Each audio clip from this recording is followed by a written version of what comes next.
Hey, welcome back to the show. Wendy Renee here. I'm so excited to have Dr. Ryan Lee on our show. I have been very fortunate to have found him through YouTube, through the XJW community. It is extremely important to talk about mental health. And I wanted to bring on Dr. Ryan Lee. Not only is he a PSYD, but Ryan is also an XJW. And if anybody understands what it is that those who encounter narcissistic abuse and abuse at the hands of high control religion, he does. More importantly, he's also here to help and offer some wisdom. So we're really thankful to have him here.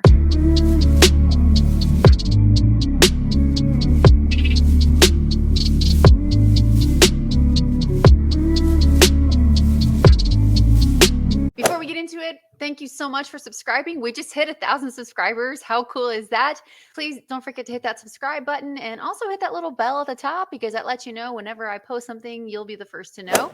And if you're interested, we have a little community over here on TikTok. So feel free to go and hang out with us in the comments over there. Dr. Lee, thank you so much for coming on the show. It is an honor to have your expertise. Thanks for having me. My name is Dr. Ryan Lee. I'm a specialist in offering therapy for ex-Jehovah's Witnesses or witnesses that may be considering leaving and want to explore their options. I'm also a former Jehovah's Witness myself. I was born into the religion and left when I was about 18. I spent a good amount of time in my own therapy, working on a lot of different things from my past, and I found it really helpful, but I always found it kind of lacking in terms of its ability to address some of the issues that are specific to being a former Jehovah's Witness. And I had a couple of different therapists, and they were really good therapists, but they didn't really have an understanding or know what to do with it. So that always stuck with me, and then I ended up, I really enjoyed the process of therapy and ended up pursuing a doctorate in clinical psychology and doing some other things and doing other types of therapy. And then a few years ago, I decided to specialize working with ex-Jehovah's Witnesses, and it's been great. Wow, man, this community really needs someone who not only understands psychology, but understands the unique experience that is from waking up from JWs. And I know there's other high control religions out there, but I think with regard to Jehovah's Witnesses, from what I have friends that are in other religions, and the shunning in and of itself seems to be the most severe when it comes to Jehovah's Witnesses individually. Were you disfellowshipped, or what did that look like for you? Yeah, the short story, I always wanted to get into acting when I was a kid, and that was, of course, not on the agenda for a Jehovah's Witness, aside from maybe someday I might be in a drama at one of the conventions. And I was in high school and, didn't really have a lot of friends, and they offered an acting class that happened during school. So technically it was okay for me to participate because it happened during school hours. And there was a lot of different factors, but that was a game changer for me because we had a very lax drama instructor, and we had an hour-and-a-half class. And we would do like half hour, 45 minutes of actual training, and the rest was basically hanging out with people. And I made a ton of friends, and there was a lot going on at home too. My mom, I had a stepfather who was a bit abusive, and we would go through these cycles of there would be abuse, and then we would leave the house, and then we would meet with the elders with the hopes that they would grant approval for a separation on hopefully spiritual grounds. And basically had to keep going through this cycle where we'd meet with the elders and they'd say, no, you have to go back and live with this guy. And because our lives weren't technically in danger, it didn't qualify for being approved for separation. So I think that was a big part, the big crack in the armor, when I felt like they weren't really protecting my mother and myself. So yeah, there's lots more I could say about that, but the combination of those two things really is having that experience coupled with having an experience of having friends really for the first time and realizing these people are great. And, you're always told to watch out for worldly people, and even the nice ones, are really one way or another puppeted by the devil. And they were the best friends that I've ever had. And so, yeah, fast forward a couple of years, I remember it wasn't the defining factor, but it was the straw that broke the camel's back was I wanted to go to prom. And I knew this would be the last time I'd spend any time with these people. And at that time, I was not prepared to leave Jehovah's Witnesses. Mhm. And I went to one of the elders and I said, look, I really want to go. I'm not going to drink. I'm not going to do anything I'm not supposed to do. I just want to spend some time with these people or I never see them again. And they said no. And I said, screw it. I'm leaving. And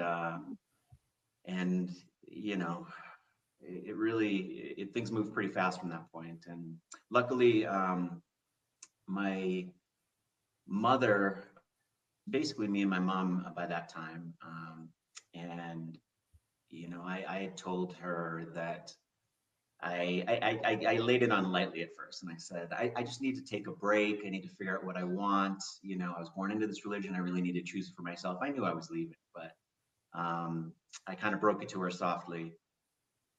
And what she said was, she said, well, I'm probably going to take a break too. She was going through some things at the time, and she also rationalized that she said if I wasn't going to be in paradise on earth, then she didn't want to be there either. But really, what I knew about her, I hope she didn't see that. I don't know how she'll feel about it if she sees this, but my experience of her is she was not happy in that religion. She was really unhappy. She was very independent, creative, spontaneous, outspoken person. And this religion kept her in a tiny, tight box that made life really miserable. And so it took her a while to kind of come to a place where she recognized it wasn't the true religion. But at first, I think she just really needed to get out. And so I was really lucky I didn't have to go through the shunning experience that a lot, if not most of my clients go through. From family and friends. Yeah. Yeah. And I wanted to segue into that. I had done a poll on Instagram to see what was really important for the public, for people. There's a lot of PMOs. I'm sure a lot of your clients are PMOs and these people who are kind of suffering in silence. And then there are people who maybe are unable to find a therapist, be able to afford a therapist. So the purpose of this video is really to just give people some kind of relief if they're watching this. And I remember before I got in touch with you, I was watching YouTube under the covers, afraid of being found out. And I want to offer people some kind of solace. A couple of questions that seem to be universal, and maybe we can go from there. The mental health impact of shunning on the shun. You have your whole social structure and you don't believe it anymore. And then it's almost like your brain splits, like I don't believe this anymore, but I want my friends and family. Can you speak to that as to what that actually does to a person? And obviously that's the reason that they stay, but what happens in the mind, in the brain, when people are kind of kept small, and the impact that has on us? Yeah, when you say kept small, you mean even after they leave, they're sort of still. Yes. I will say that the shunning aspect is probably one of the most devastating aspects of leaving Jehovah's Witnesses. I rarely encounter people that are really too tied up in knots about the doctrines, or is this the true religion? I don't know. Maybe it is, maybe it isn't. It's rare that I encounter that. What I encounter most of the time is, I know I need to leave, and I know I need to be myself. I need to be my authentic self. But if I do that, and if I act like how I want to act and say what I want to say, I will lose my family. And when you really break it down, that is the biggest hold that Jehovah's Witnesses have over its members. There's a lot of different things that keep people locked in, but that's the biggest thing. There's not much worse you can do to a person than strip away their family or their community or their friends. That's pretty much, we're social creatures. That's what we need and we thrive on. And it's not only the loss of those families and friends, but because of the way it works out, you are stepping into a life, at least temporarily, where you don't have any family or community, and luckily, that's something that can be built and developed. But it's really hard at first because you're leaving all kinds of support, and you're pretty much on your own and going out into a world that really doesn't understand your experience.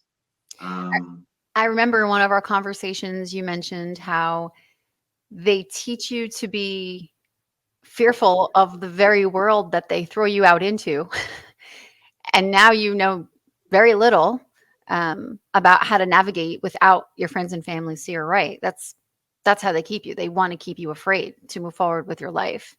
That's another thing they do. Yeah, they under prepare you for the world. I mean, Mm-hmm. all of the milestones and all the developmental, tasks that one has to go through in life, which include, dating in your teens and joining sports activities and celebrating holidays and going to college, and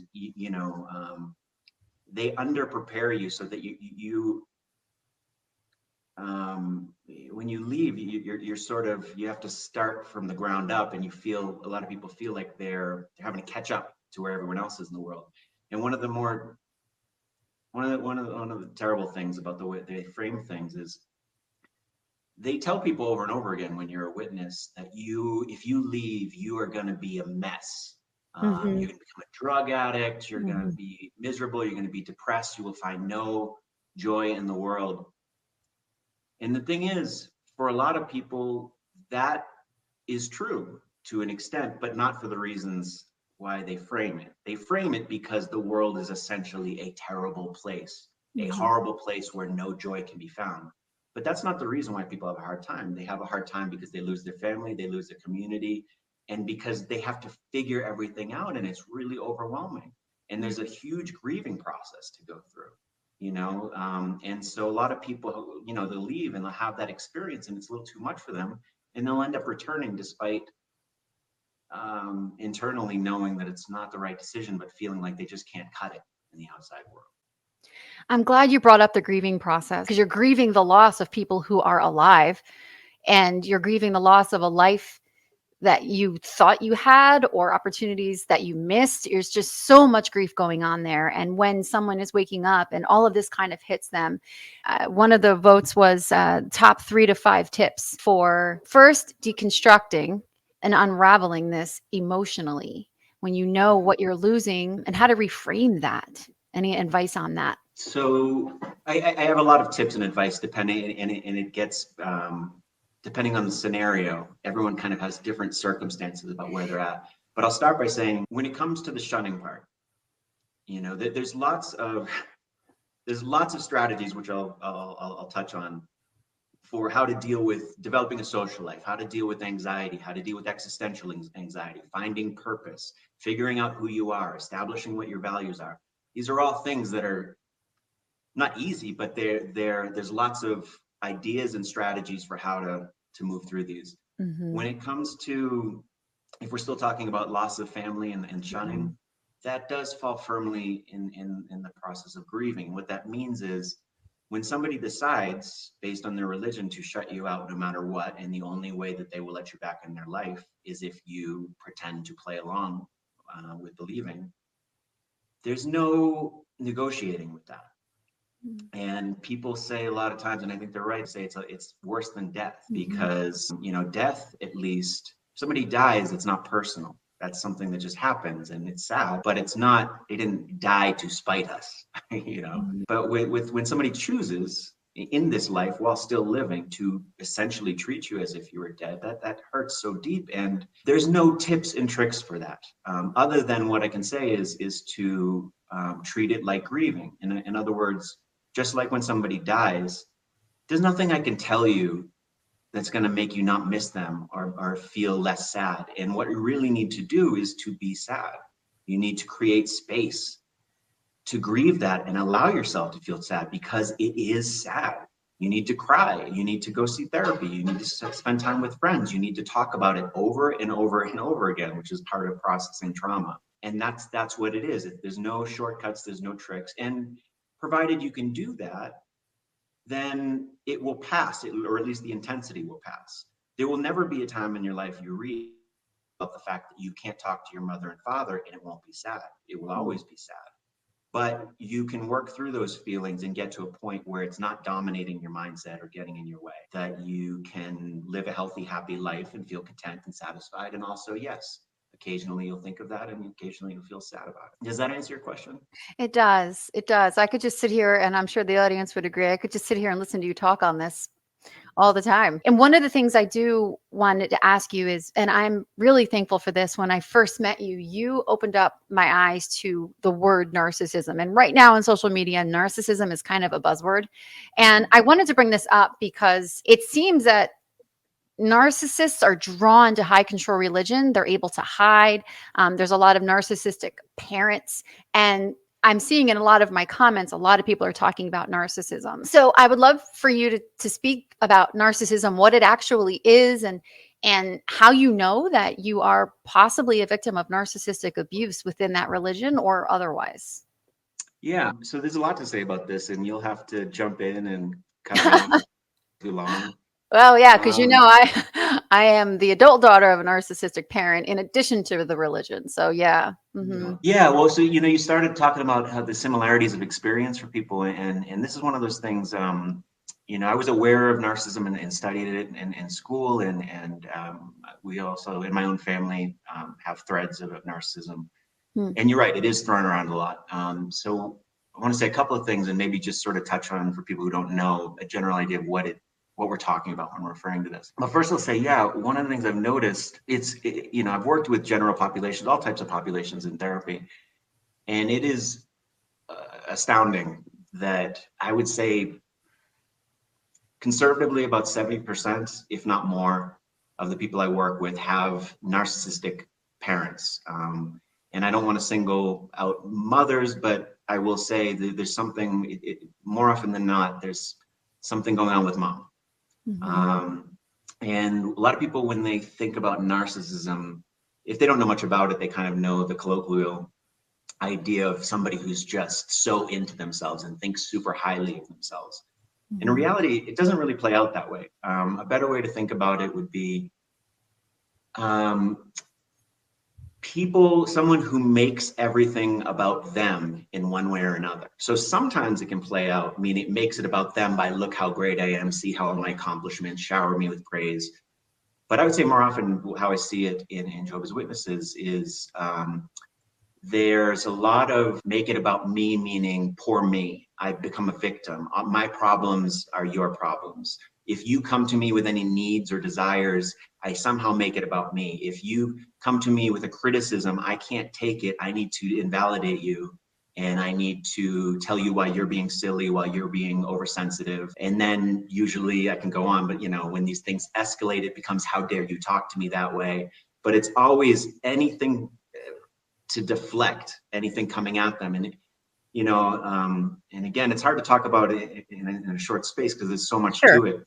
Yeah. Yeah. But usually what's happening for the person who's on the narcissistic spectrum anyways, is at their core, they feel, let's say, empty, for lack of a better word, or bad, or they feel like there is something to defend. And generally, more often than not, people that have these personality traits have experienced extreme abuse or neglect as children and have had developed personalities to compensate for that.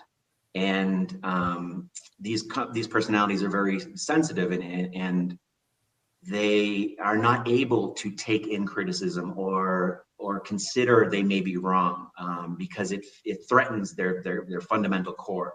So anyways, what I see a lot, and this is really speculation at this point, but I see it a lot in Jehovah's Witnesses. My sense is that the organization itself is probably attractive to people that are on the spectrum. A lot of times people like this feel on some level out of control. They feel not right in the world. And Jehovah's Witnesses offers them this sort of whole thing, which explains, here's why you don't feel right about the world, because it's ruled by Satan.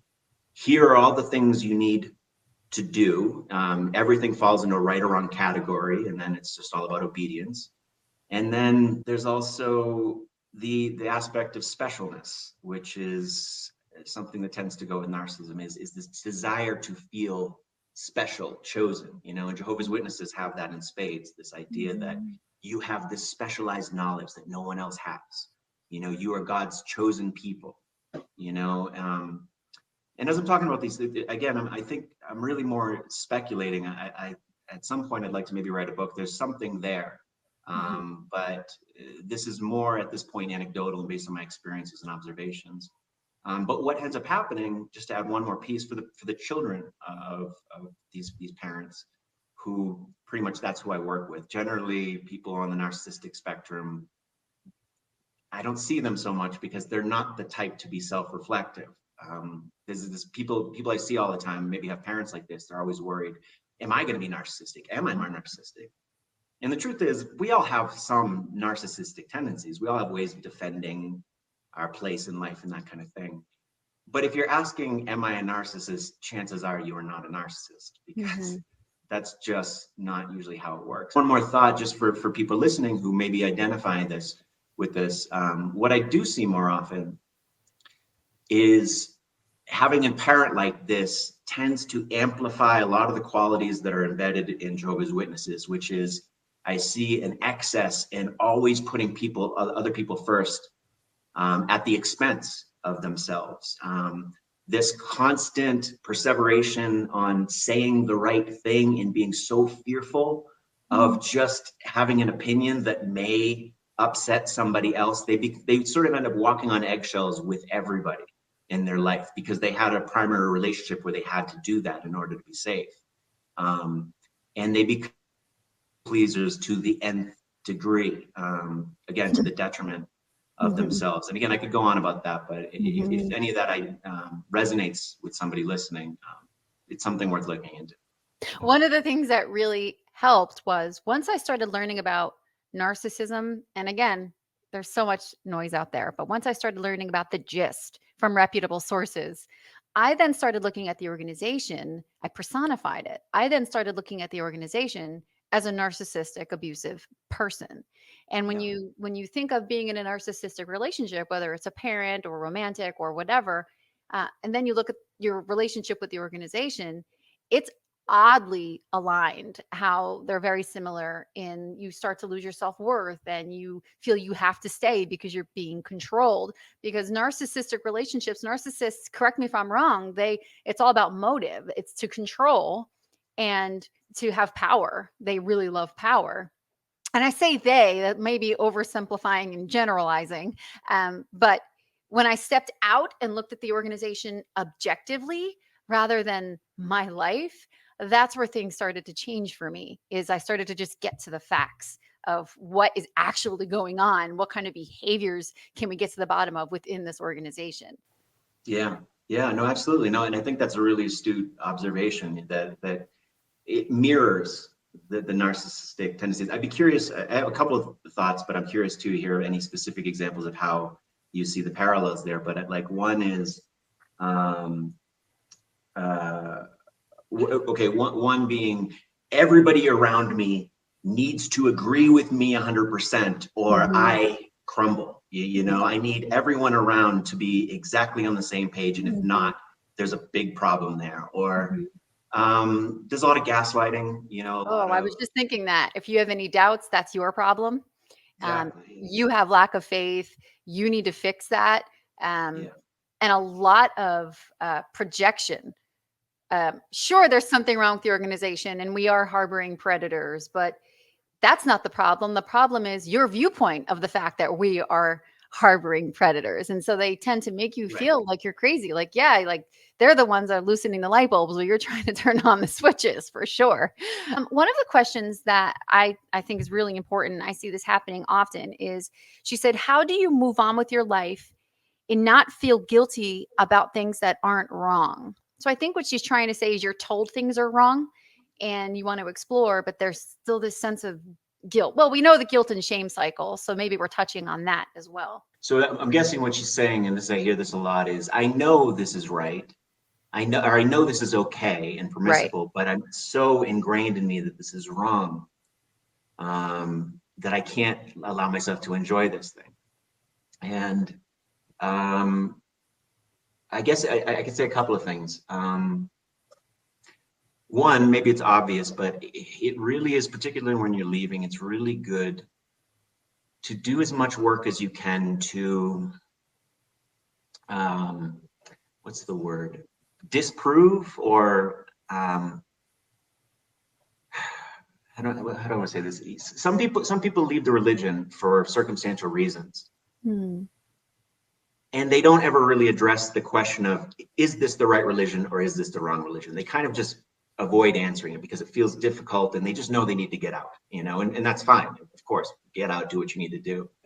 But I really recommend, just to start with, is to do research, see, check out all the information that's available, and make an effort to make a decision about where you stand on what Jehovah's Witnesses is and whether you believe in it.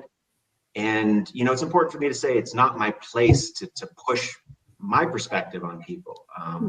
I don't want that. In fact, I'll go so far as to say, when I meet with somebody, especially if they're, PMO or maybe PME, it's not my job to try to talk you out of it or to try to get you to hate them. But no, in fact, you said to me, should you decide to go back, that's fine too. I support that. That was in our first conversation, you said that, because I was still uncertain at the time. Right. Yeah. And I'm really invested in that. If it's working for you and if it feels aligned with your heart and your mind, then go for it. That's fine. But I would encourage you to do the work and look at all the evidence and make a decision and come to it. And some of those decisions, I imagine you'll see something that will make sense, but will also be problematic because it will create a conflict, maybe ideologically, with somebody you may be close to or that kind of thing. But it's important to spend a lot of time, and I'm laying heavy on that because if you're asking about what to do with that guilt, that's step number one, meaning guilt is something that can be worked with, but it's going to be really hard to get rid of that guilt if you're still a little uncertain about how you feel. If you know for certain that the thing that you were taught to be guilty about is not something you should feel guilty about, and you know that for certain, that is going to give you a lot of the foundation and fuel you need when that stuff arises to interact with that feeling in a different way. And I'm kind of giving you the short version, and therapy really helps with this a lot, because again, it's just really understanding, when does this guilt arrive? What is the root of it? Why did it particularly take hold in this scenario? What experiences do you have? Again, understanding what made it take root, but there's also it comes to a point, once you do all that and know all that, then it becomes the practice of, when that guilt arises, looking at it and going, oh, I see you. There's that old programming again. And I am going to do this thing, even though I do feel guilty. Again, it's acting in spite of it, a lot of it. But again, you have to, in order to have the courage to act in spite, you need to start by knowing, this is not something I should be listening to, part of the best advice you gave me was two things that I now live by is nothing is all good or all bad. And when it comes to guilt, shame, anxiety, depression, and this was repeatedly over sessions. So I do want to say that to our viewers. This is not something that's going to happen overnight. It's doing the work, and it takes a willingness to want to learn about this. But you said, Wendy, just always ask yourself, is this me or is this the indoctrination talking? And when it comes to feeling guilty about things we were taught were wrong, the problem therein is that we were never taught anything other than right from wrong, black and white in that organization. So when your critical thinking is dulled, you're not taught to get out there and explore the world. You only know one way of thinking of right from wrong. And so one of the other things that I have found to be helpful is not necessarily right from wrong, but healthy versus unhealthy. And that kind of is, it personalizes it more, if that makes sense. Absolutely. There's a couple of big areas I can speak to. So let me just start with the idea of right and wrong. This is another huge one that people get stuck with. And it's a perfect example of the ways in which we leave the religion, but maintain the structure for interpreting the world. So we may get to a point and say, we know Jehovah's Witnesses isn't the right religion, but we are still left with this idea of, then what is the right one? Or what if they're right? Or it's like a lot of what ifs too. Well, yeah, there's that too, right, for sure. But yeah, people get stuck in this. So how do I figure out what is right and wrong? And that's problematic, because again, even though you walked away from the ideology of the religion, the underlying premise is that everything should fall into a category of right and wrong. And that's just not how it works. That's just not the way reality is. I can tell you murder is wrong, but not all the time. I can, there are situations, if self-defense or whatever you want to imagine, where, that it's actually something that needs to be done. Similar things now, I want to be careful what I say, but, I'm not a liar. I hold honesty to be a high value for me, particularly with those I love and those that are close to me. And would I say it is never okay to lie? No, there's situations where it's appropriate, and it's probably a good survival mechanism or even productive.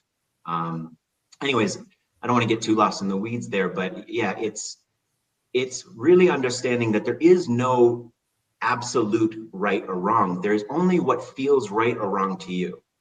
And that's the thing that we need to cultivate. So much of what we have been is we've built a personality based on what other people have told us is right and wrong. And we've disconnected from our true self, our sense of how that feels. And so when you leave, you have to engage in this process of really trying stuff out. And it requires a little bit of trust, and it requires acceptance that, sometimes you're going to try something and you're going to go, oh, that feels wrong. I don't want to do that anymore. When I was younger, I remember when I first left, I did a lot of stuff like this. I stole for like 6 months. I would shoplift. And then I came to a point where I was like, I don't really feel like I want to be a person who steals. This doesn't feel good. I like the idea of being straightforward. And same thing with honesty and other things, But through that process, you learn what your values are. You learn what your line is. And then you don't have to try so hard to remember it, because once it's locked in, once you know how you feel, it makes all those other choices so much easier. And thank you so much for watching the show. If you have a story that you would like to share, please email me at wendyrenee@gmail.com and we will get you on the schedule. And don't hesitate to reach out to Dr. Ryan Lee and make an appointment with him to help you navigate your way through this process. That's all we have for now. Thank you for watching.